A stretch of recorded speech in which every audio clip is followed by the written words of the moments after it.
नमस्कार दोस्तों, स्वागत है आपका हमारे YouTube चैनल मेरा भारत में। आज हम बात करेंगे एक ऐसे आंदोलन की जिसने भारत की राजनीति की नींव हिला रखी है। वोट चोर गद्दी छोड़ यह नारा अब सिर्फ सोशल मीडिया तक सीमित नहीं है, बल्कि यह लाखों युवाओं की आवाज़ बन चुका है। जेन जेड यानी नई पीढ़ी अब सवाल पूछ रही है कि क्या हमारा वोट सच में इस लोकतंत्र में सुरक्षित है? क्या लोकतंत्र की जड़ें अब भी उतनी ही मजबूत हैं जितनी कि हमको दिखाई देती हैं? आज के इस वीडियो में हम इस पूरे आंदोलन, इसके कारणों, इसके संभावित परिणामों का गहराई से विशद विवेचन करने का प्रयास करेंगे। तो जुड़े रहिए हमारे साथ। लोकतंत्र की बुनियाद जनता की आस्था और उसकी भागीदारी पर टिकी होती है। जब जनता अपने मताधिकार का प्रयोग कर एक सरकार चुनती है, तो उसका यह विश्वास होता है कि चुनी हुई सरकार जनता के हितों का प्रतिनिधित्व करेगी और लोकतांत्रिक मूल्यों को सुरक्षित रखेगी। लेकिन जब चुनावी प्रक्रिया पर ही सवाल खड़े हो जाएं, चुनावी प्रक्रिया ही सवालों के घेरे में आ जाए, जब यह आवाज़ गूंजने लगे कि वोट चोर गद्दी छोड़, तब यह लोकतंत्र के लिए सबसे बड़ा संकट बनकर उभरता है। आज भारत में जिस तरह जेन जेड यानी कि 1997 से 2012 के बीच जन्मी पीढ़ी राजनीति के प्रति सजग हो रही है और सोशल मीडिया के माध्यम से अपनी आवाज़ को बुलंद कर रही है, वह एक नए युग की शुरुआत का संकेत दे रही है। यह पीढ़ी न सिर्फ बेरोजगारी, महंगाई और शिक्षा जैसी समस्याओं से जूझ रही है, बल्कि चुनावी पारदर्शिता और राजनीतिक ईमानदारी पर भी प्रश्न पूछने के लिए उठ खड़ी हुई है। ऐतिहासिक संदर्भ, आंदोलन और जनविद्रोह की परंपरा। भारत में आंदोलनों का इतिहास बहुत लंबा रहा है। 1942 में स्वतंत्रता के लिए अंग्रेजों भारत छोड़ो आंदोलन का नेतृत्व महात्मा गांधी राष्ट्रपिता जी ने किया था। 1971 का जयप्रकाश नारायण का संपूर्ण क्रांति का आंदोलन इंदिरा कांग्रेस के जमाने में हुआ। 2011 का अन्ना हजारे का भ्रष्टाचार विरोधी आंदोलन सरकार को जड़ तक हिला गया था। इन सब ने भारतीय राजनीति की, इन तीनों ही आंदोलनों ने 1942 हो या 1974 हो या 2011 का अन्ना हजारे का भ्रष्टाचार विरोधी आंदोलन हो, इन तीनों ही आंदोलनों ने भारतीय राजनीति की दिशा बदल दी। अब 2025 की परिस्थितियों में वोट चोर गद्दी छोड़ का नारा खासकर जेन जेड के द्वारा एक नए राजनीतिक भूचाल की भूमिका बांध रहा है। अब हम जानने की कोशिश करेंगे कि वोट चोर गद्दी छोड़ नारे का उद्भव भारतीय राजनीति में आंदोलन के रूप में किस प्रकार से उदय हुआ। यह नारा मूल रूप से चुनावी प्रक्रिया की पारदर्शिता पर उठ रहे सवालों से जुड़ा हुआ है, क्योंकि पूरे देश में इस बात की विशेष चर्चा है कि ईवीएम बनाम बैलेट पेपर विवाद कि ईवीएम को छोड़ करके सभी उन्नत राष्ट्रों ने बैलेट पेपर से चुनाव कराना शुरू कर दिया है, इसलिए भारत में भी बैलेट पेपर से चुनाव होना चाहिए। चुनावी चंदे में अपारदर्शिता। अभी 2 वर्ष पहले आपने देखा होगा कि जब माननीय सर्वोच्च न्यायालय ने चुनावी चंदे के विषय में बैंकों से कहा, भारतीय स्टेट बैंक उसमें मुख्य बैंक था, क्योंकि वही इलेक्टोरल बॉन्ड जो है जारी करता था, तो उन्होंने कहा कि इसको 6 महीने लगेंगे, लेकिन जब सुप्रीम कोर्ट ने सख्ती दिखाई तो स्टेट बैंक ऑफ इंडिया को अगले दिन ही वो सारे आंकड़े देने पड़े, जिसमें पता चला कि चुनावी चंदे में बहुत ज़्यादा अपारदर्शिता है। नंबर 3, ईसीआई यानी कि भारतीय निर्वाचन आयोग की निष्पक्षता पर संदेह उत्पन्न होता जा रहा है और वह गहराता भी जा रहा है। इसके अलावा कुछ संगठनों के गुप्त गठबंधन और सत्ता का खेल खेलने वाले लोगों का एक ग्रुप बन चुका है। इन मुद्दों ने जनता के बीच यह विश्वास तोड़ना शुरू कर दिया कि उनका वोट वास्तव में उनकी पसंद के नेता तक पहुंच ही नहीं रहा है। जिस उम्मीदवार को भी वे वोट देते हैं उस उम्मीदवार तक वोट पहुंचता ही नहीं है। जब युवाओं को लगा कि लोकतंत्र में उनका सबसे बड़ा हथियार यानी मतदान ही सुरक्षित नहीं है, तब वोट चोर गद्दी छोड़ जैसे नारा एक आक्रोश और जागरूकता दोनों का प्रतीक बन चुका है।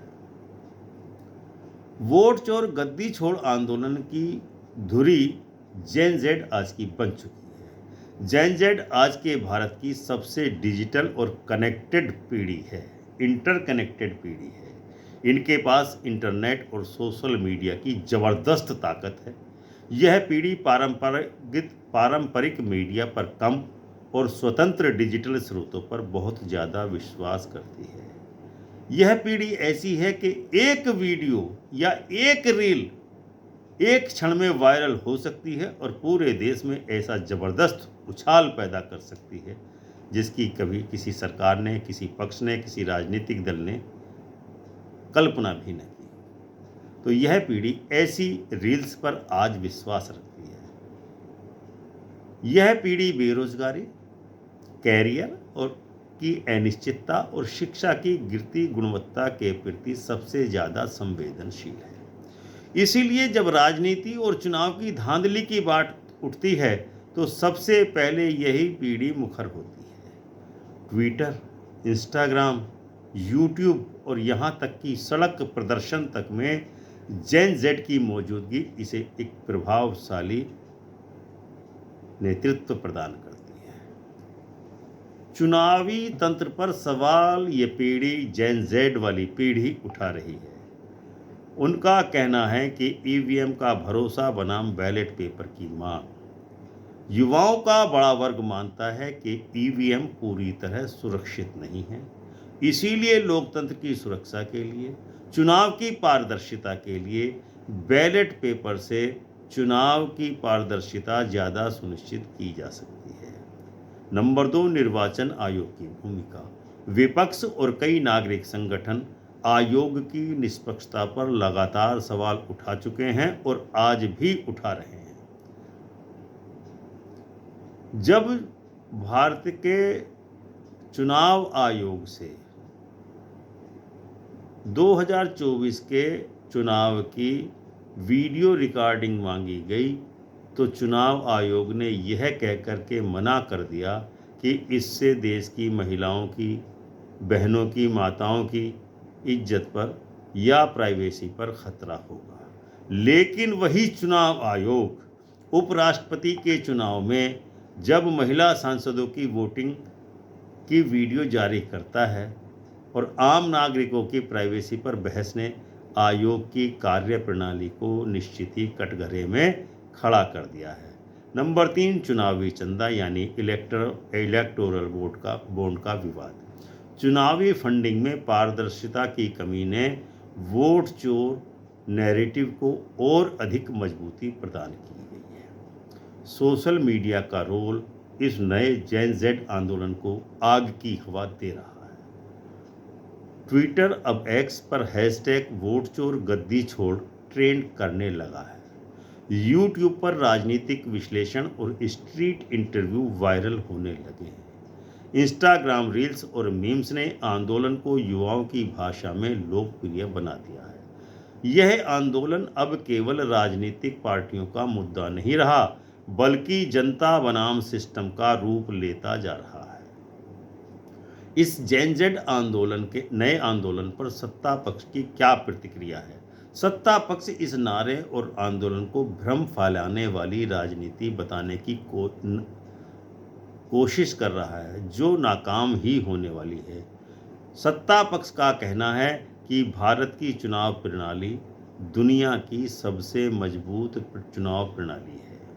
विपक्ष हार का ठीकरा ईवीएम और चुनाव आयोग पर फोड़ रहा है। वोट चोर गद्दी छोड़ जैसे नारे लोकतंत्र को कमजोर कर रहे हैं, लेकिन यह तर्क जनता के गुस्से को कम करने में सफल नहीं हो पा रहा है, बल्कि उनका गुस्सा दिन प्रतिदिन बढ़ता ही जा रहा है। जेन जेड के इस नए आंदोलन पर विपक्ष का क्या रुख है? विपक्षी दलों ने इस नारे को अपने राजनीतिक हथियार के रूप में इस्तेमाल करना शुरू कर दिया है। कांग्रेस, आम आदमी पार्टी और कई क्षेत्रीय दल चुनाव आयोग से बैलेट पेपर की वापसी की मांग कर रहे हैं। उनकी मांग है कि भारत में जितने भी चुनाव हों सब बैलेट पेपर से होने चाहिए।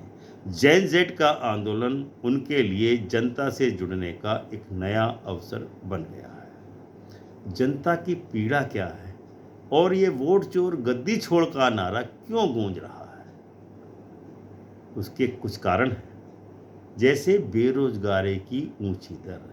भारत में बेरोजगारी की ऊंची दर लगातार बढ़ती जा रही है। महंगाई भी सुरसा की तरह के मुख की तरह लगातार बढ़ती जा रही है। महंगाई रुकने का नाम नहीं ले रही है। लोगों को खाने पाने और पोषण तक की सुविधा की दिक्कत होने लगी है। शिक्षा और स्वास्थ्य सेवाओं की बदतर हालात है। आम जनता को शिक्षा और स्वास्थ्य के क्षेत्र में कोई लाभ किसी प्रकार का सरकारी तंत्र द्वारा नहीं दिया जा रहा है। लोकतांत्रिक संस्थाओं पर भरोसे का संकट उत्पन्न होने लगा है। इन सब ने जनता को इतना निराश किया है कि अब वे खुलेआम कहने लगे हैं, अगर वोट से सरकार नहीं बदलती तो जनता सड़कों पर उतरेगी। जेन जेड कि इस नए आंदोलन पर अंतर्राष्ट्रीय परिप्रेक्ष्य में क्या स्थितियां बनती हैं? नेपाल में हाल ही में ओली चोर गद्दी छोड़ का आंदोलन देखा गया, जिसका हश्र पूरी दुनिया ने देखा। अंतर्राष्ट्रीय मीडिया ने उसको प्रमुखता के साथ कवर किया। पाकिस्तान और श्रीलंका में भी युवाओं ने सत्ता के खिलाफ मोर्चा खोला और कामयाबी हासिल की।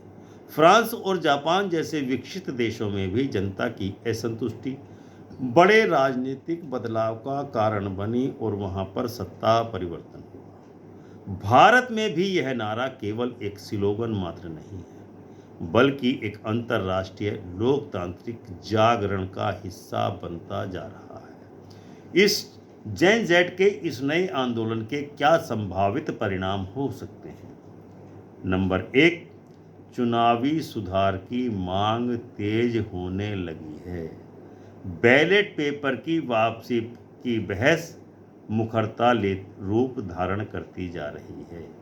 चुनाव आयोग की कार्यप्रणाली में पारदर्शिता का मांग करना चुनाव आयोग के लिए एक गले की हड्डी बनता जा रहा है। इसके अलावा नंबर 2, राजनीतिक पार्टियों पर भी इस जेन जेड के नए आंदोलन का प्रभाव पड़ने वाला है। पार्टियों को युवाओं से सीधा संवाद अब करना होगा। पारदर्शी चुनावी फंडिंग की दिशा में कदम उठाने पड़ेंगे। यदि चुनावी फंडिंग को पारदर्शी नहीं बनाया गया तो राजनीतिक पार्टियों के विरुद्ध जन आक्रोश भड़कते देर नहीं लगेगी। नंबर 3, जन आंदोलन का रूप। अगर आवाज़ दबाई गई तो यह आंदोलन 1974 की तरह जेपी आंदोलन की तरह एक बड़े जन विद्रोह का रूप ले सकता है। परिणामतः वोट चोर गद्दी छोड़ का नारा केवल किसी एक दल या सरकार के खिलाफ आक्रोश नहीं है, बल्कि यह भारत के लोकतंत्र की जड़ों में गहराई तक बैठे असंतोष और भ्रष्टाचार का प्रतिबिंब है।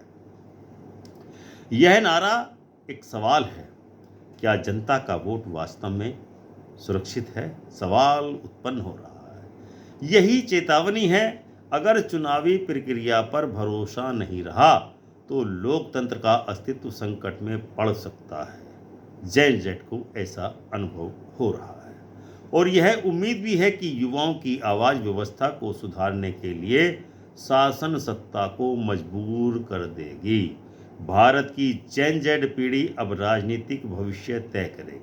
अगर यह पीढ़ी ईमानदारी और पारदर्शिता की मांग को जारी रखेगी तो निश्चित रूप से आने वाला समय भारत के लोकतंत्र के लिए एक नया अध्याय लिखने जा रहा है। तो दोस्तों, जैसा कि हमने देखा, वोट चोर गद्दी छोड़ का नारा सिर्फ एक विरोध का प्रतीक नहीं है, बल्कि यह भारत के लोकतंत्र के भविष्य की लड़ाई है।